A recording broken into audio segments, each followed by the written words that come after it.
Salam sejahtera untuk kita semua dan salam budi luhur.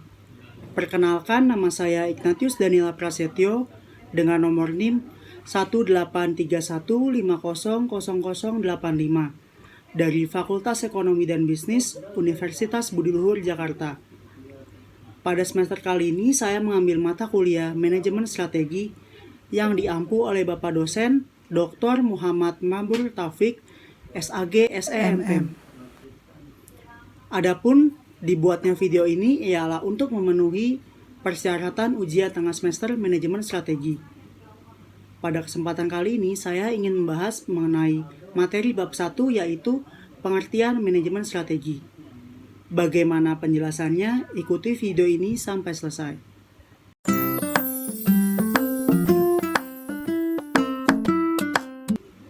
Tujuan manajemen strategi. Yang pertama ialah untuk menjelaskan manfaat belajar strategi. Yang kedua, menjelaskan manfaat belajar ekonomika. Yang ketiga, menguraikan berbagai hal mengenai globalisasi dan tantangan manajemen strategi. Yang keempat ialah menjelaskan definisi manajemen strategi. Yang kelima, mendeskripsikan peranan manajemen stakeholder. Mengapa sih kita harus mempelajari manajemen strategi? Berikut ini definisi serta alasannya. Yang pertama, strategi berkaitan dengan keputusan besar yang dihadapi organisasi dalam melakukan bisnis. Berkaitan dengan perilaku yang konsisten, seharusnya mampu menciptakan keunggulan kompetitif perusahaan. Yang kedua, strategi sangat penting untuk menentukan kesuksesan organisasi. Strategi inilah yang menjadi alasan mengapa mempelajari strategi menjadi bermanfaat dan menjanjikan. Mengapa kita harus mempelajari manajemen strategi? Berikut adalah manfaat manajemen strategi. Manfaat yang pertama ialah meningkatkan kemampuan perusahaan dalam mencegah masalah. Manfaat yang kedua dapat ditarik dari berbagai alternatif yang terbaik. Manfaat yang ketiga, dilibatkannya karyawan dalam formulasi strategi, pada akhirnya dapat meningkatkan motivasi mereka. Manfaat yang keempat ialah penolakan atas perubahan yang dapat dikurangi. Mengapa kita harus mempelajari ekonomika? Berikut ini ialah manfaat dan model ekonomika.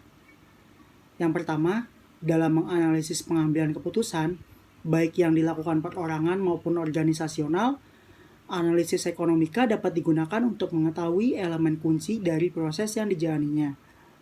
Yang kedua, hal-hal yang harus diidentifikasi oleh model ekonomika yaitu pembuat keputusan, tujuan, pilihan, serta hubungan antara pilihan dan hasil. Globalisasi. Dua faktor penyebab globalisasi. Faktor yang pertama ialah adanya dorongan investasi yang dimulai. Yang kedua ialah General Agreement on Tariff and Trade, yaitu merupakan penarik utama di sisi permintaan atau demand pull. Globalisasi. Berikut ini adalah kecenderungan yang mendukung globalisasi.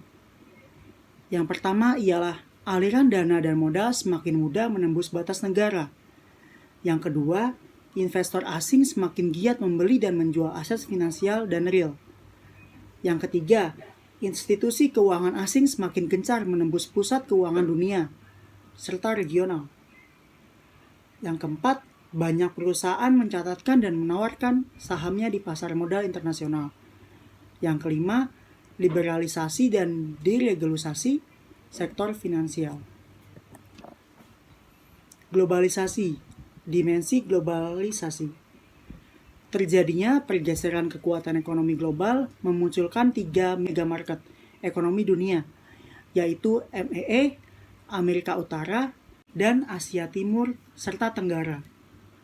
Yang kedua, globalisasi investasi mendorong tumbuh dan menyebarnya perusahaan internasional ataupun transnasional, atau disebut dengan TNC. Manajemen strategi. Apa sih definisinya?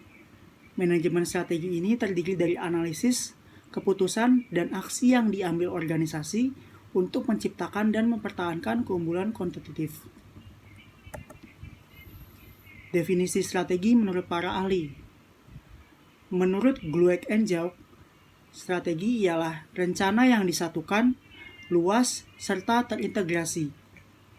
Menurut Christensen, strategi ialah pola-pola berbagai tujuan serta kebijakan dasar dan rencana untuk mencapai tujuan. Sementara menurut Ansoff, strategi ialah aturan untuk pembuatan keputusan dan penentuan garis pedoman. Menurut Uitterhoven, strategi ialah usaha pencapaian tujuan. Menurut Newman and Logan, strategi ialah perencanaan yang melihat ke depan, dipadukan dengan konsep dasar ataupun misi perusahaan. Menurut Candler, strategi ialah penetapan sasaran dan tujuan jangka panjang perusahaan serta alokasi sumber daya yang diperlukan. Menurut Basil and Gale, strategi ialah kebijakan dan keputusan kunci. Menurut Ohmay, strategi ialah upaya mengubah kekuatan perusahaan. Sementara menurut Thompson and Strickland, strategi ialah dasar menyusun laju kompetitif. Definisi strategi manajemen menurut Whelan Hanger, yaitu keputusan dan tindakan manajerial yang di dalamnya terdapat penyusunan rencana strategi. Selanjutnya penjelasan mengenai proses manajemen strategi. Ada 5. Yang pertama ialah analisis lingkungan.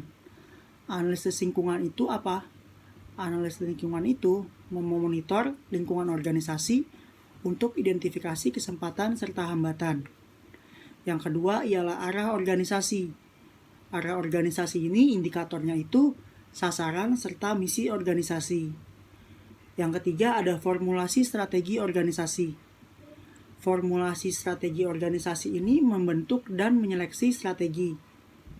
Sementara itu, implementasi strategi organisasi ini tindakan mengembangkan strategi dari tahap yang sebelumnya. Dan yang terakhir ialah evaluasi strategi. Evaluasi strategi ini meneliti serta mengevaluasi. Strategi proses. Misi menurut Craig and Grant. Misi menurut Craig and Grant ialah pernyataan tentang sasaran-sasaran strategi, tujuan utama, dan bagian identik perusahaan. Sementara menurut David, misi ialah what is our business. Kalau ada misi, pasti juga ada visi. Visi ini ialah keinginan ataupun cita-cita perusahaan. Yang berarti dalam bahasa Inggrisnya ialah what do we want to become. Goals ataupun sasaran. Menurut Ansoff, nilai pada skala yang ingin dicapai. Sementara menurut Anthony, goals ialah apa yang ingin dicapai organisasi. Menurut Gray and Cricket, goals ataupun sasaran ialah pernyataan tentang arah organisasi. Objektif ataupun tujuan. Objektif ataupun tujuan ialah keputusan yang memungkinkan manajemen untuk mengarahkan ataupun mempedomani serta mengukur prestasi. Menentukan misi, tujuan, dan nilai-nilai perusahaan dan para pengambil keputusan utama, meneliti lingkungan dan mendiagnosis dampak ancaman serta peluang. Mengkaji dan mendiagnostik kekuatan dan kelemahan. Mempertimbangkan berbagai alternatif dan memastikan ketepatan pilihan strategi. Membandingkan rencana, kebijakan, sumber daya, dan struktur, serta gaya pelaksanaan dengan struktur. Memastikan bahwa strategi dan pelaksanaannya akan mencapai tujuan. Perencanaan perusahaan, misi serta tujuannya. Yang pertama ini lingkungan umum. Lingkungan umum serta lingkungan industri dan internal. Ini analisis dan diagnosiknya. Sementara itu ada juga faktor internal. Kalau untuk pilihan, ada 3 jenis, yaitu analisis strategi utama, variasi strategi, serta pilihan strategi. Sementara untuk pelaksanaannya ada 3 juga, yaitu sumber daya dan struktur, kebijakan rencana dan pelaksanaan, serta penilaian dan pengendalian. Unsur-unsur manajemen strategi. Adapun perencanaan perusahaan dan tujuan perusahaan. Unsur-unsur manajemen strategi ada ancaman serta peluang. Keunggulan, persaingan, ini disebut analisis. Sementara itu, mempertimbangkan strategi alternatif, memilih strategi, sumber daya dan struktur, kebijakan dan administrasi. Setelah itu, yang terakhir ialah evaluasi hasil dan strategi. Model perumusan strategi, yaitu identifikasi tujuan dan strategi serta kebijakannya. Di bawah ini ada analisis sumber daya, ada analisis lingkungan. Analisis sumber daya dan analisis lingkungan ini berpengaruh terhadap peluang dan ancaman strategi utama. Di bawah peluang dan ancaman strategi utama, ada juga alternatif strategi, yang di kiri kanannya ada tanggung jawab sosial serta nilai-nilai manajemen. Di bawah alternatif strategi, terdapat pengambilan keputusan strategi. Setelah pengambilan keputusan strategi, kita harus menetapkan tujuan, strategi, dan kebijakan yang telah disempurnakan. Tujuan profitabilitas. Yang pertama ialah maksimal keuntungan. Yang kedua ialah maksimal dividen. Dan yang ketiga ialah stabilitas keuangan. Ada juga tujuan pemasaran dan penjualan. Tujuannya ialah yang pertama, maksimal pertumbuhan perusahaan. Yang kedua, menyediakan jasa dan produk terbaik. Yang ketiga, pemimpin pasar. Tujuan hubungan dengan karyawan. Yang pertama ialah imbalan dan manfaat. Yang kedua ialah tempat kerja yang akrab. Yang ketiga tentunya memuaskan karyawan. Adapun juga tujuan efisiensi. Tujuan efisiensi ini ialah perusahaan yang efisien dan pemimpin industri. Selain itu ada juga tujuan tanggung jawab sosial. Tujuan tanggung jawab sosial itu yang pertama, perusahaan yang bertanggung jawab sosial. Yang kedua ialah melayani masyarakat dengan baik. Ini adalah contohnya. Perusahaan ada Indo Es Krim Meiji. Indo Es Krim Meiji ini memiliki gizi tinggi dan manfaat makanan alternatif yang bervitamin bagi anak-anak. Yang kedua ada Audi A426 V6 Tiptronic. Ialah kepuasan dinamika sportif. Yang ketiga ada Pizza Hut. Pizza Hut ini menjual suasana dan kelezatan dari pizza yang dijual. Yang keempat ada PT Telkom. PT Telkom ini world class operator. Manajemen strategi. Adapun atribut kuncinya. Yang pertama ialah mengarahkan organisasi dalam mencapai tujuan serta sasarannya. Yang kedua ialah melibatkan semua stakeholder dalam pengambilan keputusan. Yang ketiga, membutuhkan penggabungan perspektif jangka pendek dan juga jangka panjang. Yang keempat ialah menyadari trade-off antara efisiensi dan juga efektivitas. Manajemen stakeholder.